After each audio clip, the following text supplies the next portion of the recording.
Seorang gadis memasukkan belasan serangga Gu sekaligus ke dalam sebuah guci, ingin membuat mereka saling membunuh, untuk menemukan Raja Gu terkuat. Namun tak lama kemudian, yang merayap keluar justru monster yang belum pernah terlihat sebelumnya. Kaki laba-laba, mata ular, cangkang jangkrik emas, punggung kelabang dan perut katak. Melihat itu, gadis tersebut memberi makan serangga Gu dengan darah dari jantungnya sendiri. Ternyata ia adalah gadis Gu paling berbakat di wilayah Miaojiang. Demi bersaing menjadi santo perempuan Miaojiang generasi berikutnya, ia memelihara seekor Gu dewa yang luar biasa dengan darah hatinya sendiri. Namun pada hari seleksi, serangga Gu yang tumbuh besar dengan meminum darahnya tiba-tiba menggigit punggung tangannya, lalu berbalik merayap menuju cucu perempuan kepala desa. Di tengah sorakan dan keterkejutan semua orang, cucu kepala desa pun menjadi santo perempuan Miaojiang yang baru. Sedangkan dirinya dicap sebagai wanita licik pencuri serangga Gu dan dibenci semua orang. Kenapa Gu yang kubesarkan malah memilihmu? Jawaban itu mungkin hanya bisa kau tanyakan pada Raja Neraka. Akhirnya, kedua tangan gadis itu ditebas dan ia dilempar ke dalam gua 10.000 ular. Hingga detik kematiannya, ia tetap tidak mengerti. Jelas-jelas itu adalah Gu yang ia pelihara sendiri. Jadi kenapa malah mengakui wanita licik itu sebagai tuannya? Saat membuka mata lagi, ia mendapati dirinya terlahir kembali 10 hari sebelum seleksi kemenangan. Melihat semua hal yang familiar di hadapannya,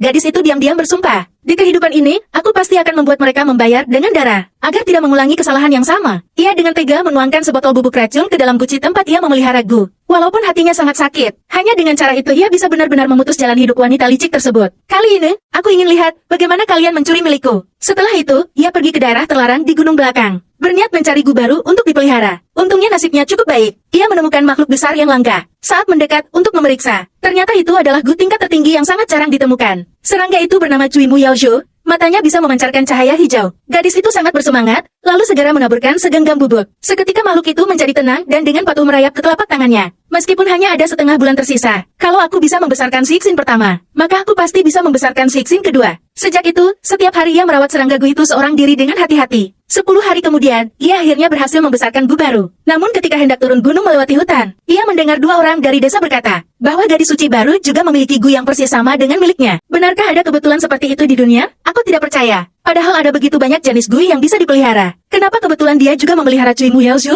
Ayo lanjut cari Xiaoman saja. Entah dia pergi kemana. Dia paling lemah. Jangan sampai terjadi sesuatu padanya. Bukankah cuma Cui Mu Yaozhu tingkat rendah? Aku juga tidak mau memeliharanya lagi. Padahal aku sudah bersembunyi di gua. Tapi Gu yang kupelihara tetap sama dengan milik Shou Wenyao. Seleksi tinggal 3 hari lagi. Sepertinya aku hanya bisa memakai cara itu. Itu adalah metode memelihara Gu paling kuno. Puluhan serangga Gu dimasukkan ke dalam satu tempayan, lalu dibiarkan saling membunuh. Yang bertahan hidup terakhir akan menjadi Raja Gu pada akhirnya. Hanya satu yang bisa hidup. Bahkan aku sendiri tidak tahu hasilnya nanti. Kali ini, seharusnya tidak mungkin sama lagi dengan Gu milik Shou Wenyao. Kaki laba-laba, mata ular, cangkang jangkrik emas, punggung laba-laba, mata laba-laba,